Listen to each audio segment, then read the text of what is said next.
everybody, welcome. We're here for the Mamie Doud Eisenhower fudge making program. We're so delighted that you're here joining us. And we have our host, Roberta Depp, the former director of the Mamie Doud Eisenhower Public Library. And she's also a member of the Friends of Broomfield History Board. So Roberta, I'd love for you to kick us off here with our program. Welcome, everyone. Today, we would like to help you celebrate the holiday season with a peek into a little bit of Broomfield's history and by sharing a famous recipe, Mamie Eisenhower's $1 Million Fudge. The fudge was invented by the First Lady using marshmallow cream as the special ingredient to make the fudge smooth and creamy. And who would be better to tell us about this recipe but Mamie Eisenhower herself? Welcome, Mrs. Eisenhower. Thank you, Mrs. Depp. It's my great pleasure to be back in Broomfield again, and I'm honored to share my famous fudge recipe with the residents of Broomfield. Let me show you the ingredients. First, you will need 4½ cups of sugar. You need a pinch of salt, 2 tablespoons of butter, and a can of evaporated milk. This is different than condensed milk, so make sure you get the evaporated.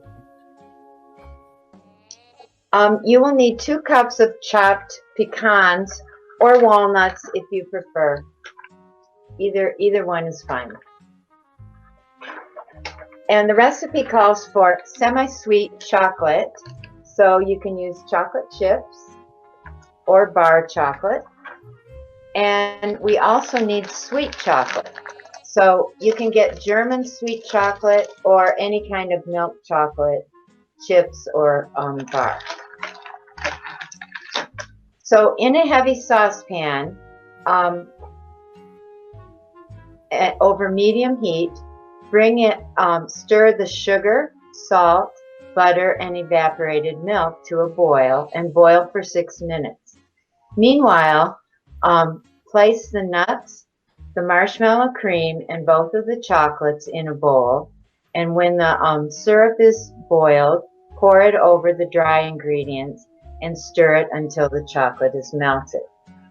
Then you're going to place it in a jelly roll pan or a cookie sheet and spray it with some kind of nonstick cooking spray. Now, when I invented this recipe in the 50s, we didn't have this, so I had to use butter or margarine. Then pour the fudge into the pan, let it harden at room temperature, or if you want to speed up the process, you can put it in the refrigerator.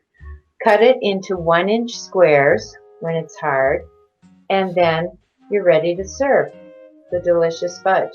Now, this recipe makes quite a bit of fudge, so it's very appropriate for if you're hosting a state dinner, or if you're having a big family gathering, or if you want to give it to the neighbors or share it with your own family.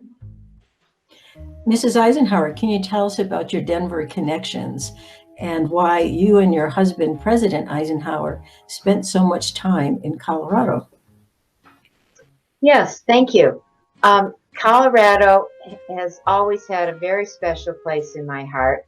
I was born in Iowa, but my family moved here to Colorado when I was young.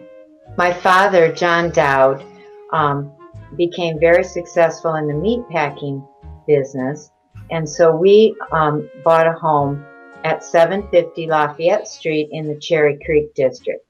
We were a wealthy, high society family, and I went to finishing school and made my debut in Denver society.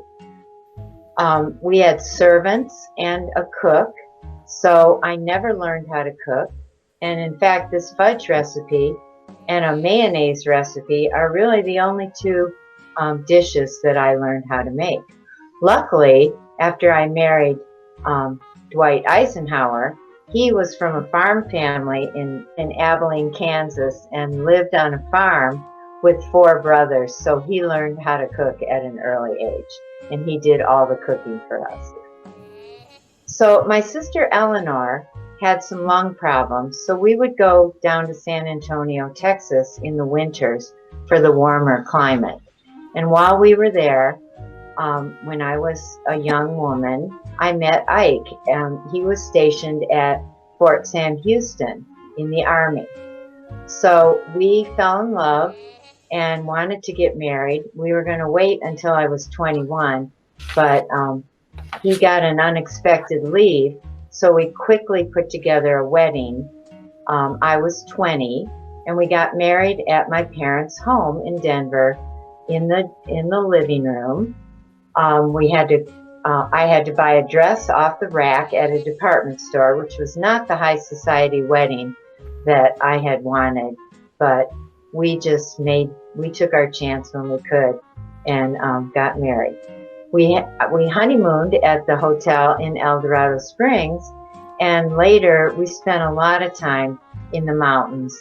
Ike really liked to hunt and fish, and we both enjoyed being in the mountains.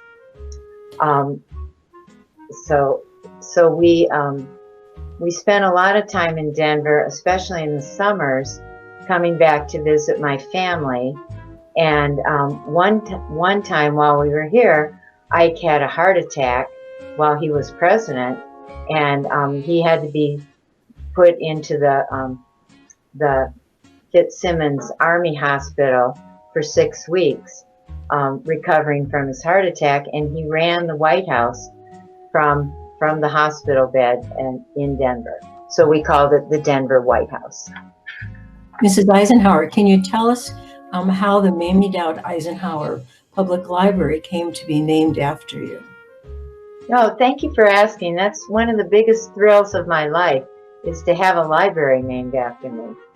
So Ike's friends, Axel Nielsen, Val Swan, and some other developers in Broomfield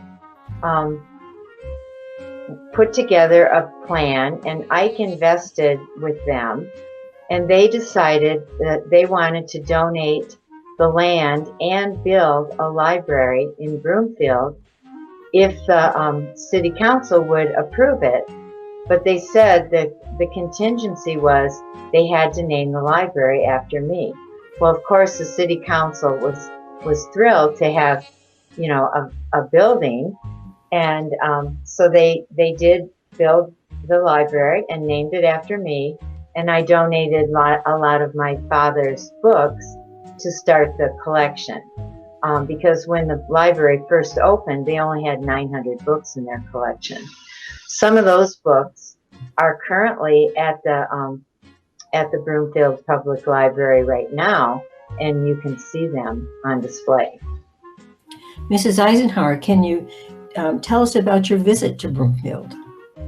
Oh, that was such an exciting weekend. We came on the 4th of July weekend in 1963 to dedicate the new library. So I toured the library with Colorado Governor Love and his wife, and then we came outside and I was presented with pink carnations, which pink is my favorite color, so that was wonderful.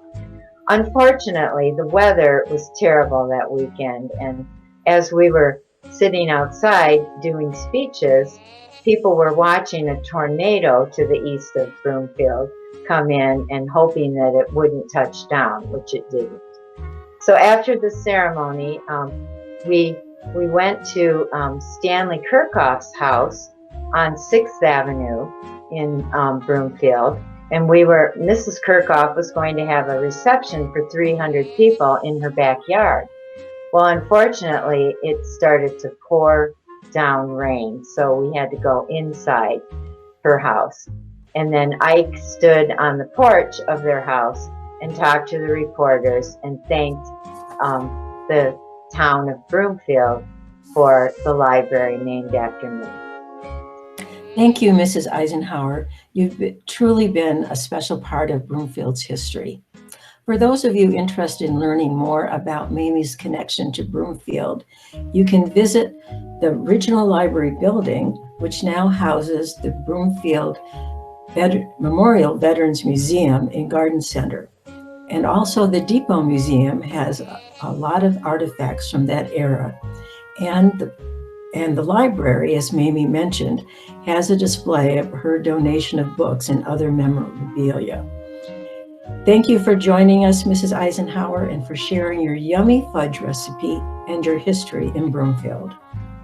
It was my pleasure, Mrs. Depp. Broomfield will always have a special place in my heart, and I'm happy to share my special fudge recipe with all of you.